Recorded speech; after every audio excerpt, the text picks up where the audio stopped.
मंडळी, विचार करा, तुम्ही तुमच्या घरात शांतपणे बसलाय किंवा गल्लीत मित्रांसोबत गप्पा मारताय आणि अचानक तुम्हाला कळतंय की तुमच्या घराखाली, तुमच्या इमारतीजवळ किंवा तुमच्या शेतामध्ये चक्क एक जिवंत बॉम्ब पुरलेला आहे. तुम्ही म्हणाल, काय मस्करी करताय? आमच्या इथे कुठून येईल बॉम्ब? ही मस्करी नाही. तुमच्या बाबतीत अगदी असंच घडेल असं नाहीये. पण मंडळी, आज जगात एका देशात अगदी असंच घडलंय.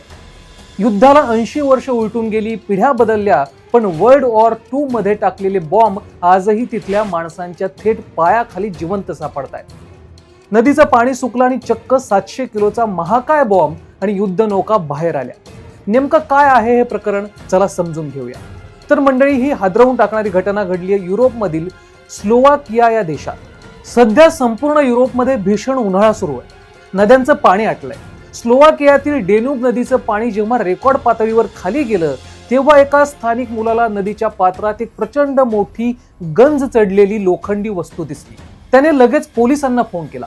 जेव्हा पोलीस आपत्कालीन पथक आणि बॉम्ब स्क्वॉड तिथे पोहोचलं, तेव्हा त्यांचेही डोळे पांढरे झाले. कारण ती एक साधीसुधी लोखंडी नळी नव्हती, तर 1944 मधील दुसऱ्या महायुद्धाच्या काळातील ब्रिटिश रॉयल एअरफोर्सने टाकलेला 700 किलो वजनाचा समुद्रातील महाकाय माईन होता. विचार करा, 700 किलो. ऑपरेशन गार्डनिंग अंतर्गत हिटलरच्या नाझी सैन्याची रसद तोडण्यासाठी ब्रिटिशांनी हा बॉम्ब विमानातून पॅराशूटद्वारे नदीत फेकला होता. 80 वर्ष तो बॉम्ब नदीच्या तळाशी पडून होता, पण तरी तो फुटला नव्हता आणि पूर्णपणे जिवंत होता. 80 वर्षानंतर या बॉम्बची डेटोनेटिंग सिस्टीम इतकी धोकादायक होती की जरा जरी धक्का लागला असता तरी संपूर्ण परिसर हवेत उडाला असता. स्लोवाकियाच्या सैन्याने तातडीने नदीतील जहाजांची वाहतूक थांबवली. या 700 किलोच्या बॉम्बला अत्यंत काळजीपूर्वक एका वाळूने भरलेल्या ट्रकमध्ये ठेवून दूर नेण्यात आलं आणि 5 मीटर खोल खड्डा खोदून नियंत्रित स्फोट करून त्याला नष्ट करण्यात आलं. पण गोष्ट इथंच संपत नाही.